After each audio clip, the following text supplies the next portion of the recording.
আপনি কি ভেবেছেন আমি কোনো কিছুই বুঝি না? আমি কোনো কিছু জানি না? আমি সব কিছুই জানি। আপনি যদি আমার শ্বশুর না হতেন না, তাহলে একটা থাপ্পড় দিয়ে আপনার সমস্ত দাঁত ফেলে দিতাম। আমি আজকে প্রমাণ করে দিব যে মা বড় নাকি বউ বড়। দাঁড়াও, আমি ভাবিকে কল দিচ্ছি।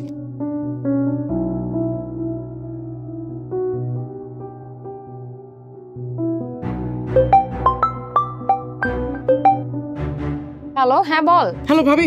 ভাবি সর্বনাশ হয়ে গেছে। জন ভাইয়া তো অ্যাক্সিডেন্ট করছে রাস্তার মধ্যে। তার একদম মগজ টগজ বের হয়ে গেছে, মাথার মধ্যে 16টা ছয় লাগছে, হাত পা একদম ভেঙে গেছে। ভাবি অনেক বড় সমস্যার মধ্যে আছে। অফিসের পাশের যে হসপিটালটা আছে ওইখানে জন ভাইরে রাখছি। প্রায় 3 লাখ টাকার মতো লাগবে অপারেশনে। কি বলিস কি? এই অবস্থা কিভাবে হলো?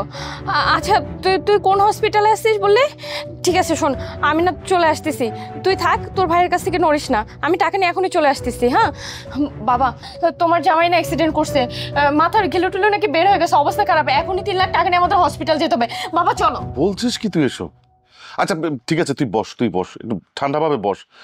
আচ্ছা শোন, যে এত বড় একটা অ্যাক্সিডেন্ট করেছে, তার হাত পা ভেঙে গেছে, মাথার মগজ বের হয়ে গেছে। আচ্ছা এমন একটা ছেলেকে সুস্থ করে কি লাভ বল? ও তো শেষ পর্যন্ত প্রতিবন্ধী হয়ে ঘরে পড়ে থাকবে। বাবা তুমি কোন ধরনের কথা বলতেছো? আমার হাজবেন্ড অ্যাক্সিডেন্ট হয়ে হসপিটালে পড়ে আছে, তার অবস্থা খারাপ, আর আমি তার স্ত্রী হয়ে যাব না? আমার না তোমার কথা ভালোই লাগতেছে না, তুমি চলো না বাবা টাকা নিয়ে প্লিজ। আচ্ছা মাহি, আমার কথাটা একটু শোন।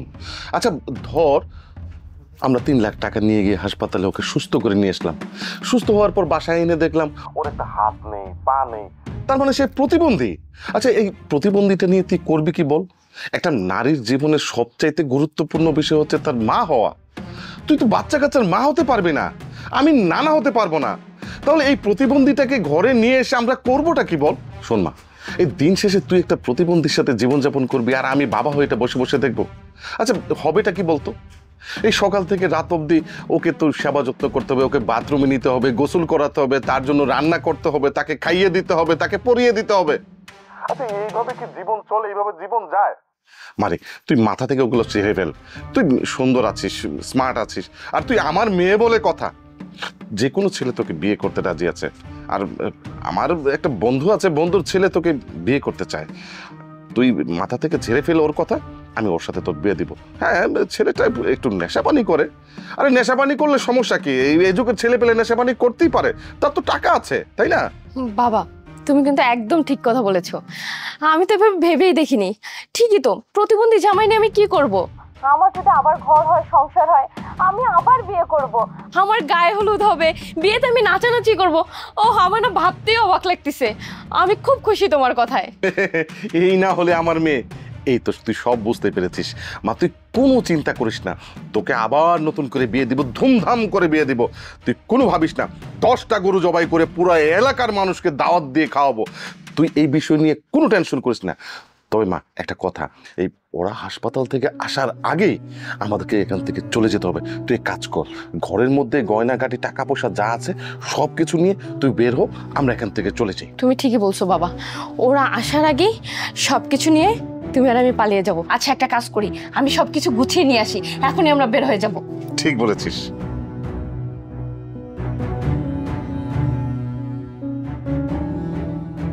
শুনলা তো ভাইয়া তোমার ওয়াইফের কথা? এই বউয়ের জন্য তুমি এত টাকা নষ্ট করো। আমার মা বাসার মধ্যে অসুস্থ হয়ে পড়ে আছে, ওষুধ কেনার মতো টাকা নাই। তুমি মাকে ওষুধ কিনে না দিয়ে তুমি বউ বউ সারাদিন করো, বউয়ের পিছনে এত টাকা নষ্ট করো। এই যে কথাগুলো আমি তোমার বউকে ফোন করে বললাম না, এই সেম কথাগুলো আমি আমার মাকে ফোন করে বলি, দেখো সে কি বলে। হ্যালো মা, মা অনেক বড় সর্বনাশ হয়ে গেছে। জন ভাই তো রাস্তার মধ্যে অ্যাক্সিডেন্ট করছে, মাথা ফেটে ঘিলু বের হয়ে গেছে, হাত পা একদম ভেঙে চুরে অবস্থা খারাপ, মাথার মধ্যে 16টা সেলাই লাগছে। মা ডাক্তার বলছে 3 লাখ টাকা না হইলে অপারেশন করবে না। তুমি যেভাবে হোক মা 3 লাখ টাকার একটু জোগাড় করো। আমার পোলা অ্যাক্সিডেন্ট করছে মানে? কি হইছে আমার পোলার? আমি এত টাকা কই পাবো? আমার পোলার কি হইলো?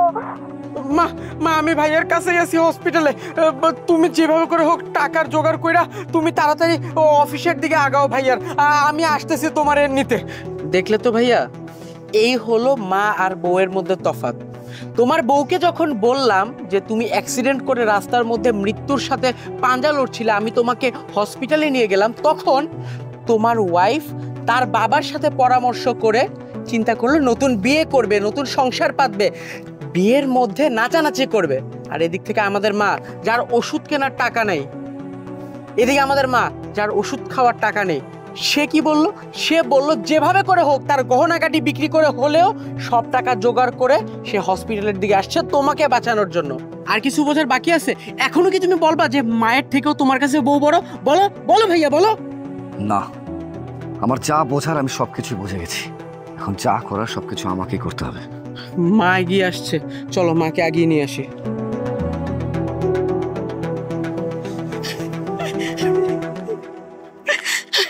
বাবা, ও বাবা, ও বাবা, তোর কি হয়েছে? তোর বলে অ্যাক্সিডেন্ট হয়েছে? তোর কি হয়েছে বাপ? মা, আমার কিছু হয়নি, তুমি কান্না করো না, আমি ঠিক আছি। তুই ঠিক আছিস? ওই যে কইলো তোর বলে অ্যাক্সিডেন্টে মগজ টগজ সব বাইরে হয়ে গেছে। ও বাবা, আমি তো টাকা পয়সা সব ব্যবস্থা করে নিয়েছি বাবা। মা, মা, আমার কোনো কিছু হয়নি, আমি ঠিক আছি, সুস্থ আছি। আমি এতদিন ধরে একটা ঘোরের মধ্যে ছিলাম না, সেই ঘোরটা আমি বুঝতে পারিনি। আজকে ঝাড়িব আমার চোখ খুলে দিয়েছে মা।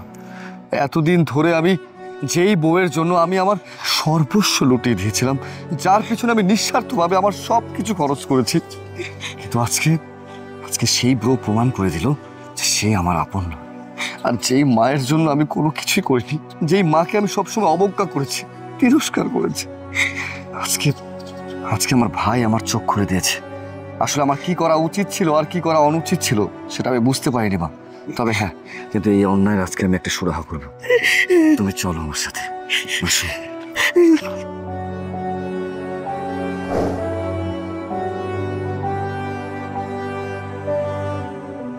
দাঁড়াও, কোথায় যাচ্ছেন আপনার? জন বাবা, তুমি চলে আসছো?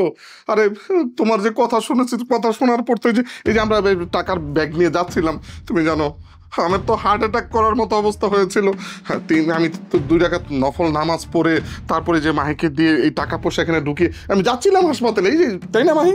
বাস, অনেক হয়েছে, দাঁড়ান। আপনি কি ভেবেছেন আমি কোনো কিছুই বুঝি না, আমি কোনো কিছু জানি না? আমি সব কিছুই জানি। আপনি যদি আমার শ্বশুর না হতেন না, তাহলে একটা থাপ্পড় দিয়ে আপনার সমস্ত দাঁত ফেলে দিতাম। নাটকটা বন্ধ করেন, অনেক নাটক করেছেন। মানে কেন? আমি কি করেছি? আপনি কি করেছেন সেটা আবার আপনি আমাকে কোশ্চেন করছেন, আমাকে প্রশ্ন করতেছেন। আপনি জানেন না আপনি কি করেছেন? এতদিন ধরে শুধুমাত্র স্বার্থের জন্য আপনারা আমার সাথে ছিলেন, আর যেই কিনা আপনাদের স্বার্থ হাসিল হয়ে গেছে, স্বার্থ পূরণ হয়ে গেছে, অমনি আপনাদের আসল রূপটা, আপনাদের চেহারাটা আমার সামনে চলে এসেছে। আর এটা আপনারা আমাকে দেখিয়েছেন। আবার আপনি আমাকে জিজ্ঞেস করছেন আপনি কি করেছেন? আমার ভাই যখন আপনাকে কল করলো, বললো আমার অবস্থা খারাপ, মাথার ঘেলু বের হয়েছে, হাত পা ভেঙে গেছে, হসপিটালে 3 লক্ষ টাকা লাগবে, কই তখন আপনারা কোথায় ছিলেন? তখন আপনারা কি বলেছেন আর কি করেছেন না, এই সব কিছু আমি জানি। আপনারা শুধুমাত্র এতদিন ধরে স্বার্থের জন্য, স্বার্থ হাসিলের জন্য তুমি আর তোমার বাবা দুজনে মিলেই এতদিন ধরে আমার সাথে নাটক করে গিয়েছিলেন। কিন্তু আমি কতটা বোকা, কোনটা ভালো কোনটা মন্দ সেটা বোঝার মতো জ্ঞান আমার নেই। আপনাদের কথা শুনে, শুধুমাত্র আপনাদের কথা শুনে আমার মাকে, আমার ভাইকে আমি এই বাসা থেকে বের করে দিয়েছি। আমি ভেবেছিলাম এই পৃথিবীতে আপনারা আমার আপন আর তারা আমার কি হলো। কিন্তু কতটা নির্বোধ, কতটা বোকা হলে একজন মানুষ এই ধরনের চিন্তা করতে পারে তা আজকে আমি বুঝতে পেরেছি।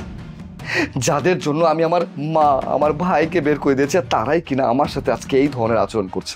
যেই মাকে আমি এই বাসা থেকে বের করে দিয়েছি, আজকে তার সন্তানের এই অবস্থা শুনে আমার মা যেভাবে হোক টাকা ম্যানেজ করে আমাকে সুস্থ করার জন্য হসপিটালে যাচ্ছিল, আর আপনারা এতদিন ধরে আমার খেয়ে আমার পরে আমার বাড়িতে থেকে আমারই টাকা পয়সা নিয়ে বাসা থেকে পালিয়ে যাচ্ছে। ছি, ধিক্কার জানাই আপনাদেরকে। আপনাদের প্রতি আমার ঘৃণা হচ্ছে। তার মানে এই সব কিছুই এতদিন ধরে আপনাদের মনের মধ্যে ছিল। জন, তুমি কিন্তু রীতিমতো আমার বাবাকে অপমান করতেছো কোনো কিছু না জেনে। তুমি জানো তোমার অ্যাক্সিডেন্টের কথা শুনে আমার বাবা গিয়ে 2 রাকাত নফল নামাজ পড়ছে এবং আমাকে বলছে টাকা পয়সা সব গুছিয়ে বাবার কাছে চল, জন বাবার কাছে চল। ওর কি অবস্থা তোমার কথা শুনে, স্ট্রোক হওয়ার অবস্থা আমার বাবার, আর তুমি কি না আমার বাবাকে আমার সামনে দাঁড়িয়ে অপমান করছো। তাই চুপ কর, আর একটা কথা বলবি না। তুই যদি আর একটা কথা বলিস না, তুই গলা টিপে আমি একদম মেরে ফেলবো। তুই কি ভেবেছিস? হ্যাঁ, আমি কোনো কিছু জানি না, আমি কোনো কিছু বুঝি না, আমি সব কিছুই নিজের কানে শুনেছি। তোদের ফোনের কি কনভারসেশন হচ্ছিল আমি আমার ভাইয়ের ফোনে লাউড স্পিকারে শুনেছি। কিরে মা, যখন কথা বলছিলি তুই লাইন কাটিস নি? মা, আমার মনে ছিল না। এই শোন, তোদের এই ড্রামা না অফ কর। হ্যাঁ, আমি সব কিছুই বুঝে গিয়েছি। এই পৃথিবীতে যে যার স্বার্থ নিয়ে ঘুরে, যখন স্বার্থ হাসিল হয়ে যায় অমনি তোদের মতো এইভাবে ঘর থেকে পালিয়ে যায়, কিন্তু ভুলে যায় এতদিন ধরে কোন মানুষটা তোদের পাশে ছিল, কে তোদের সহযোগিতা করেছে, কে তোদের আগলে রেখেছে। এই পৃথিবীতে স্বার্থই হচ্ছে সবকিছু। যখন মানুষের স্বার্থ হাসিল হয়ে যায় তখন মানুষ আর মানুষকে চেনে না। আমার সব কিছু বোঝা হয়ে গেছে, কোনটা সঠিক কোনটা ভুল সেটা আমি বুঝতে পেরে গেছি। আর সেই ভুলটা আমি বারবার নিশ্চয় করব না। তোর মতো মেয়ের সাথে আর একটা মুহূর্ত আমি সংসার করব না।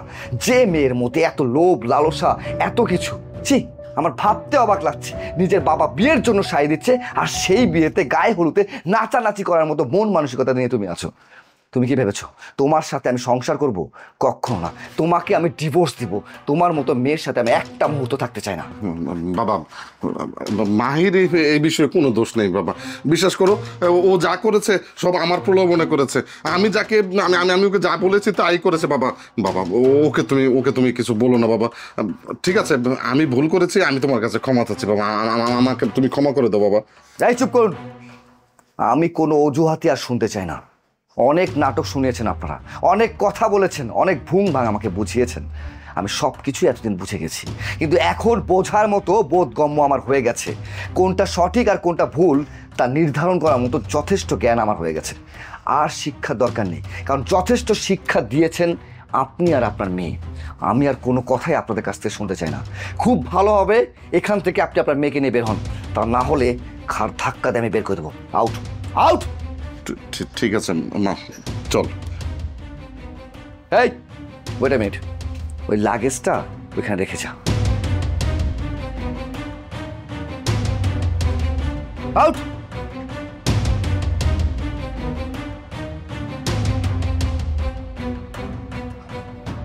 মা, এতদিন ধরে তোমাদের সাথে অনেক অন্যায় করেছি, অনেক অবিচার করেছি।